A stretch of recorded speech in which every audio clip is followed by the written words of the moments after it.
James Wiltshire, Fairfax photographer at the Border Mail.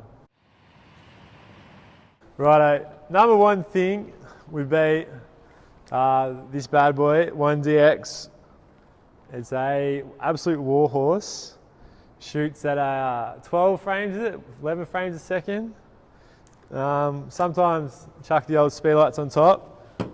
Most of the time use a remote and wireless kind of trigger to put it off camera. The 16 to 35 lens is a bit of a stalwart of the photojournalist. It's quite wide and you can get in nice and close to your subject, shoot nice and tight. Yeah, obviously run it in manual most of the time, unless, I don't know, leave it at that. Manual most of the time. Got the second body here, it's just a bit of an old unit. The 1DX Mark IV, kind of keep that in the bag unless shooting something a bit more intense like rallies or demonstrations or kind of political stuff. Got the 7200, use that fair bit of sport, mainly netball, kind of the closest sports where you don't really need the length that you get out of the 400 and 600. And surprisingly enough, it's an absolutely perfect portrait lens. Chuck a 7200 on with a nice close off-camera flash next to the subject, get back a bit and shoot with that and you'll have a ripping portrait. And finishing up, a whole bunch of these little bad boys. Carry about 3 little speed lights, the 600 EX RTs from Canon. Throw them around with the wireless remote and then have some fun. And that's pretty much the kit, the computer. Essential part of the modern toolkit for a photojournalist. In-field filing is a must. Just pair that up with the old iPhone 6 for hot spotting and pretty much file from the road whenever possible. And yeah, little beast, use Lightroom on that. Came from using Photoshop and found the transition quite fluid. It's a very nice program, the Lightroom, after coming from Photoshop. It works better for bulk photos. Like if you want to play with photos, obviously Photoshop is better, but for what we do for bulk photos, definitely the Lightroom has been awesome. I would say that if I wanted to really bare bone it and just kind of go into the field with what I had to take, what an option is, I can kind of take the 1DX with the 1635. I'll chuck the, put the wireless remote trigger in my pocket, have one speed light on top, and then using like a black rapid strap, carry the 7200 with me over my shoulder. And that would be my bare bones setup. This kit here with like 2 more speed lights and a few little odds and ends I carry in a one of those big bags. What's the brand? Low Pro, think that. Yeah. Got one of those kind of big low pro over the shoulder bags and just kind of carry it around. One thing, it gets too heavy. You probably wouldn't want to carry it all day. You learn that lesson pretty quickly. If you kind of have to go out carrying your bag around for the day, strip it out pretty quick and just kind of go with like one speed light and dump all the odds and bods. Before I started at the Border Mail, I was working part-time and then kind of shooting on the weekends and stuff, mainly doing weddings and kind of portraits and going out and doing the odd bit of kind of sport that I liked, like go and do like mountain biking and bit of that kind of stuff, bit of everything. Basically looking for good stuff to shoot, doing it well, kind of keeping, I suppose, a good Facebook profile and keep putting out good quality photos, and then people notice, and if you maintain the quality, then they remember. Nice. And that's basically through having good contacts is how you get up in life. I guess the thing is, from going from just shooting by yourself and doing weddings and stuff, basically running your own show, you become part of hopefully a fine-tuned machine where it's all kind of moving together. You're going to jobs with reporters, or reporters are sending you out. You're hitting deadlines. You're trying to do internet content. So basically going from like shooting yourself, doing what you want, when you want, to working as a team, I suppose, basically. It makes it different. Yeah. It gives, I was a pretty bad filer. Like I would shoot and like do a wedding and probably not even like upload for like a week. Yeah. So like in terms of like moving through the jobs and not getting bogged down on like an assignment, like, you know, not handing a wedding photos in like 2 months later. More like, you know, instead of like 2 months time, it was like 20 minutes time. Yeah, okay. And that was probably, yeah, it's probably the big difference. Yeah. So I recently said to our colleague, Mark Jesser, that I don't believe that you've been a photographer till you've worked in a newspaper. And I wouldn't have had that opinion unless I had worked in one, and I wouldn't have had the insight I've got now if I hadn't have worked here. Basically, you have to be able to shoot everything.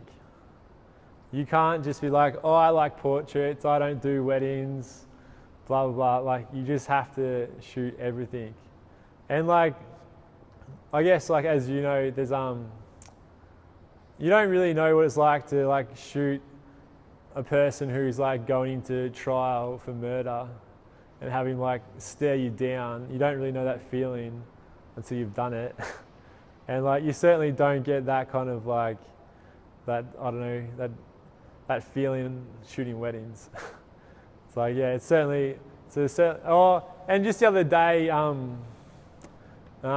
in a car with a reporter, spent the day chasing criminals on the run around. Yeah, you don't get that anywhere else.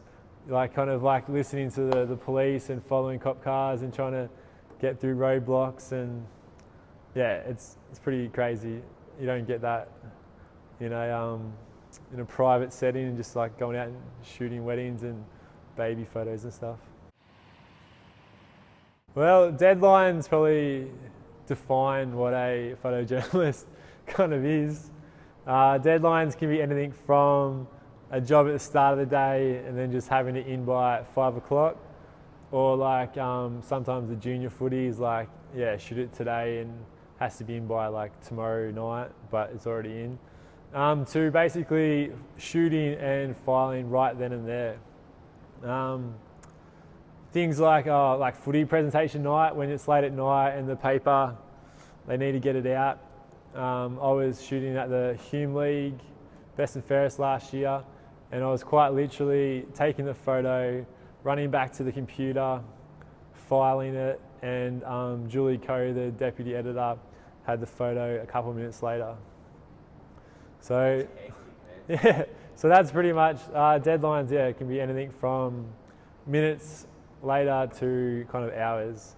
But basically, in the modern world with like internet content, deadlines have certainly tightened up. I know, like, obviously back for you guys, you kind of just had to get it in before the paper shut. But now with Facebook hits and online kind of presence, sometimes they have like midday deadlines and kind of like 3 o'clock deadlines, and sometimes if it's a pressing story, yeah, they want it filed pretty much immediately as soon as you shoot it. Make sure you have a good photo. Shoot once, shoot well is probably the mantra for those situations. You don't want to chuck your kind of memory card in your laptop and then have to sit there for the next 5 minutes waiting for like 200 photos to load. Kind of, I suppose if you're in a deadline situation where you need it in, minimise like kind of, I don't know, trash shooting. Okay, I don't know what you call it. Just like basically make the shot count. It's probably a better way to say it. And try and cut down on shooting and just make sure it's quality the first time as much as possible. Obviously, we all know every photo is not perfect, but yeah, minimise kind of trash and basically just kind of, yeah, get moving, keep it moving. Sometimes it's like the upload times and that sometimes it's a case of like chuck the memory card in, have it kind of download it and go shoot something else. So yeah, in those situations, they're not every day, but when you get them, they're pretty intense. Captions. Tell us what a caption is. How, you know. So captions, when I first came to the Board of Mail, a past photography editor, David Thorpe, on my second day let me know that pretty quickly that my captions went up to scratch and I needed a bit more information in them. Captions is basically just like a line in the metadata of the photo that lets you know everything a reporter or anyone else needs to know about the photo. So basically, you need to know what's happening in the photo. The reporters need to know what the photo's about by reading the caption in the metadata. And you also need to provide enough information that anyone that maybe looks back at the photo in 3 to 4 years' time or something on Merlin can make sense of the photo and they know what's going on. And leading on from that, names. Getting names has become like the bane of my existence sometimes. And a badly captioned photo can mean losing a front page, or a photo that might have been an absolute winner has to go in the trash. Ask A Bun about missing a name in a caption and you'll know about it pretty quickly. I went up to Corryong a few weeks or months ago or so to get a photo for the post office closing down, and some old bloke walked in and I took a photo of him walking in from behind, like a back shot, and I thought, oh yeah, don't worry about the name, it's just like a back shot, just a generic shot. And A Bun was editor on that day and quickly let me know that I should have had a name for that guy. But yeah, basically any shot you take, you basically have to chase the subject across the yard or the event or the carnival or whatever it is, and yeah, definitely get a name. Name, age if under 18, and place. Definitely get where they're from. That's another A Bun special, the where they're from. I've run into that argument a few times as well. If you're ever in a situation to provide photos for a newspaper, number one, don't blow your skies out. That is another Thorpe special on my very first day. I got sent along to a job, and coming from a wedding background, didn't ever worry about blowing the skies out. Just kind of shot it, and yeah, brought the photo back with no exposed sky, and got ripped for that one. So yeah, just the little details in a newspaper. They like high contrast, you know, they like their speed lights, they like pretty much everything kind of factored into the shot.